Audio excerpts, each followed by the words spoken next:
नमस्कार दोस्तों, जनसंवाद न्यूज में आपका स्वागत है। आज हो चला है 23 अप्रैल। फटाफट बड़ी खबरें निकल के आ रही, बिग ब्रेकिंग।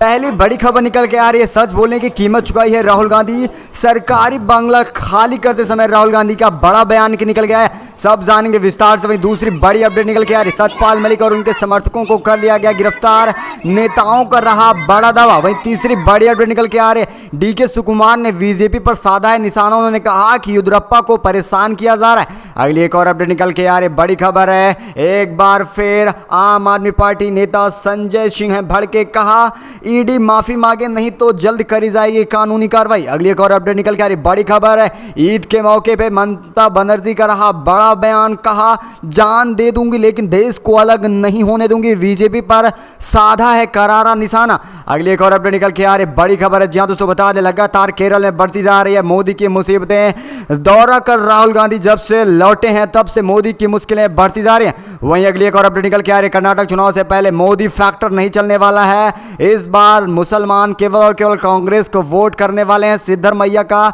बड़ा बयान निकल के आया। जी हां दोस्तों, वहीं अगली एक अपडेट निकल के आ रही, बड़ी खबर है, एक बार फिर नीतीश कुमार ईद के मौके पर जा पहुंचे हैं गांधी पार्क। बड़ी खबर है, वहां ईद पर दिए हैं मुबारकबाद। सब खबरों को जानेंगे विस्तार से के साथ, लास्ट के आखिर के बुलेटिन बात करेंगे।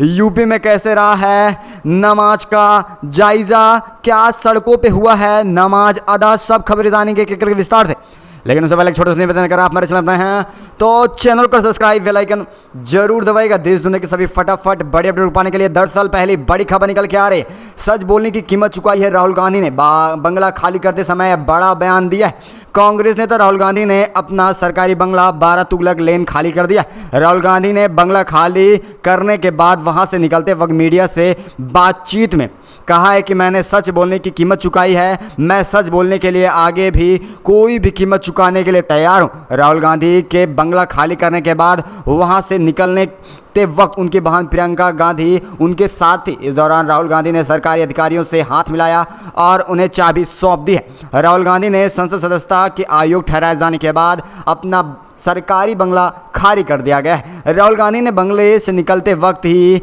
मैं अब इस घर में कभी नहीं आना चाहूँगा क्योंकि मुझे इस घर को हिंदुस्तान की जनता ने दिया था। अब मैं 10 जनपद में रहने वाला हूँ। और उन्होंने कहा है कि मैं महंगाई और बेरोजगारी पर लगातार मुद्दा उठाता रहूँ, चाहे सरकार मुझे 10 जनपद से ही क्यों ना बेदखल कर दे, मैं अपने माँ के आवास में रह लूँगा। लेकिन बेरोजगारी और महंगाई के खिलाफ और लगातार जिस तरह से बीजेपी भ्रष्टाचार फैला रही है, इन सब के खिलाफ आवाज़ उठाता रहूँगा क्योंकि मेरे पिता भी इन सब के खिलाफ आवाज़ उठाते रहे और गांधी परिवार की यह नीति रही है कि भ्रष्टाचार के खिलाफ आवाज़ उठाना। वहीं प्रियंका गांधी ने कहा है कि मेरा भाई जो कह रहा है वो सही है, सरकार के खिलाफ बोलने की सज़ा जो मिलेगी उसे झेलने के लिए गांधी परिवार तैयार है। अगली एक और अपडेट निकल के आ रही, बड़ी खबर है, सतपाल मलिक और उनके समर्थकों को कर लिया गया गिरफ्तार।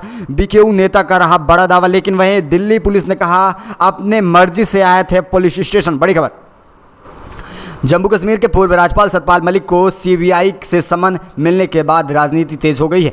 वहीं उनके समर्थक में खास 5 पंचायतों ने दिल्ली के आरकेएम पुरम के में एक बैठक बुलाई थी, लेकिन पुलिस और आरडब्ल्यूए ने इसकी इजाज़त नहीं दी। इसके बावजूद कई किसान नेता वहां इकट्ठा हो गए। फिर वहां पुलिस पहुंची और कुछ नेताओं को अपने साथ वसंत कुंज और कुछ को पुलिस थाने ले जाया गया। इसके बाद सतपाल मलिक भी थाने पहुंच गए। वहीं से यह खबर निकलती आ रही है कि क्या सतपाल मलिक को भी गिरफ्तार कर लिया गया। दरअसल ऐसी कोई बात निकल के नहीं आ रही। सतपाल मलिक अपने समर्थकों के लिए पुलिस स्टेशन गए थे, लेकिन वहीं बेकूफ नेता द्वारा यह अफवाह फैलाई जा रही है कि सतपाल मलिक को पुलिस ने गिरफ्तार कर लिया।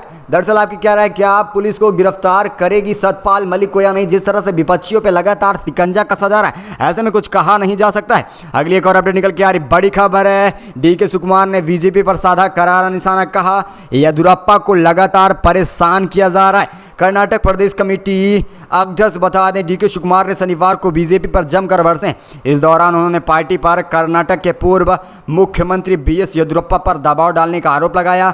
कनकपुरा निर्वाचन क्षेत्र से विधायक शिवकुमार ने आरोप लगाया है कि बीजेपी द्वारा येदियुरप्पा का उत्पीड़न कोई रहस्य नहीं था। डीके सुकुमार बेंगलुरु में आयोजित कर्नाटक राउंड टेबल सन 2023 से इस बड़े बयान को दिया।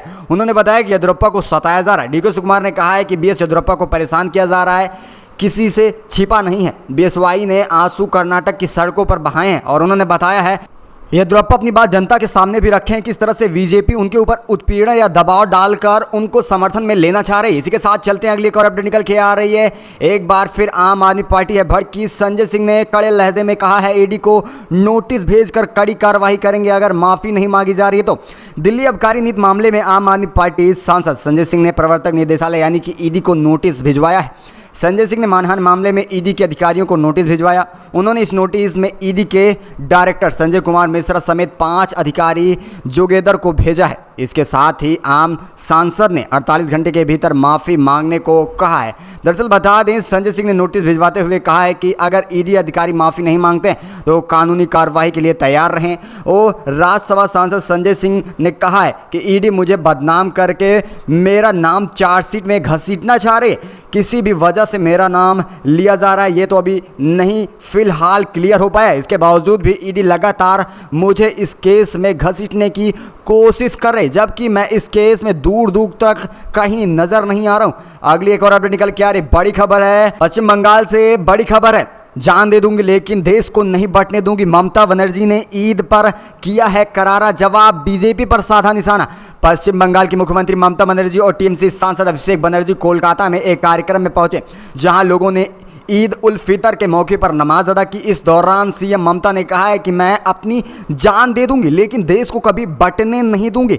ईद उल फितर के कार्यक्रम में पहुंची पश्चिम बंगाल की मुख्यमंत्री ममता बनर्जी ने कहा हम बंगाल में शांति चाहते हैं, हम दंगे नहीं चाहते हैं, हम देश के टुकड़े नहीं करना चाहते हैं। जो देश के टुकड़ा करना चाहते हैं मैं आज ईद पर वादा करती हूँ कि मैं अपनी जान दे दूंगी लेकिन देश का टुकड़ा नहीं होने दूंगी। सीएम ने कहा है मैं आपसे बस इतना कहना चाहती हूँ कि आप शांत रहिए और शांति बनाए रखिए और एक साथ होकर लड़िए, मुझे सरकारी एजेंसियों से भी लड़ना है। दरअसल उन्होंने ईडी और सीबीआई का शिकंजा कस दिया है क्योंकि लगातार जिस तरह से बीजेपी विपक्षी पार्टियों पर ईडी और सीबीआई का शिकंजा कसता आ रहा है, ऐसे में विपक्षी पार्टियां थोड़ा परेशान होती नजर आ रही। अगली एक और अपडेट निकल के आ रही बड़ी खबर है कर्नाटक में इस बार मोदी फैक्टर नहीं काम करने वाला है। मुसलमानों के सारे वोट इस बार कांग्रेस के खेमे में जाने वाले।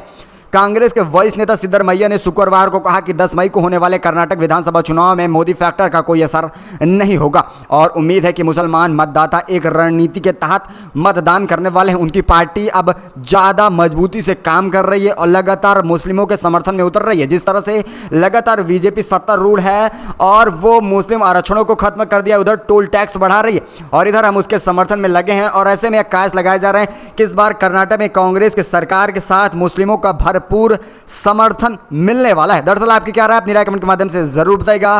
क्या कर्नाटक में इस बार मुस्लिमों का समर्थन मिलेगा कांग्रेस को या नहीं। अगली एक और अपडेट निकल के आ रही बड़ी खबर है। जी दोस्तों बता दें पटना के गांधी मैदान पहुंचे हैं सीएम नीतीश कुमार। राजस्ववादियों को दी है मिठाई और ईद की मुबारकबाद।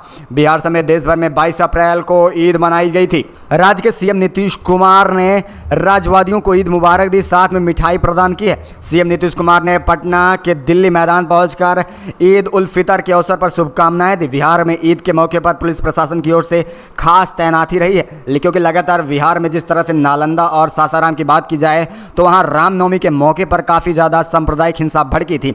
वहीं ईद उल फितर के मौके पर बिहार के मुख्यमंत्री नीतीश कुमार पटना के गांधी मैदान पहुंचे थे जहां लोगों ने नमाज अदा की और उन्होंने कहा है कि सन 2006 से यहां आ रहे हैं और ईद बहुत अच्छे से आयोजित की जा रही है। हम आप सबको बधाई देते हैं। सबसे निर्देश है कि सब भीड़ प्रबंध, सुरक्षा व्यवस्था और ऋण कानून व्यवस्था को पूरी तरह से ख्याल में रखा जाए और किसी तरह से बता दें सांप्रदायिक हिंसा का आगाज ना किया जाए। यह बड़ा आग्रह बता दें सीएम नीतीश कुमार द्वारा मुस्लिमों से किया गया था। इसी के साथ चलते हैं अगली एक और अपडेट निकल के आ रही बड़ी खबर है। यूपी में कहीं भी सड़क पर नहीं हो पाई है नमाज अदा, कानून सख्त रहा, चप्पे चप्पे पर पुलिस बल तैनात। यूपी के सीएम योगी आदित्यनाथ ने ईद के मौके पर प्रदेश की कानून व्यवस्था को लेकर बात कही है। सीएम ने कहा है कि प्रदेश में बहुत सारे मजहब हैं लेकिन कितनी शांति रही है, किसी तरह का दंगा नहीं हो पाया है। उन्होंने कहा कल ईद कितनी शान शौकत से निकली, ईद की नमाज पढ़ी गई थी लेकिन कहीं भी सड़क पर नमाज नहीं हुई और आवागमन में किसी भी तरह की दुविधा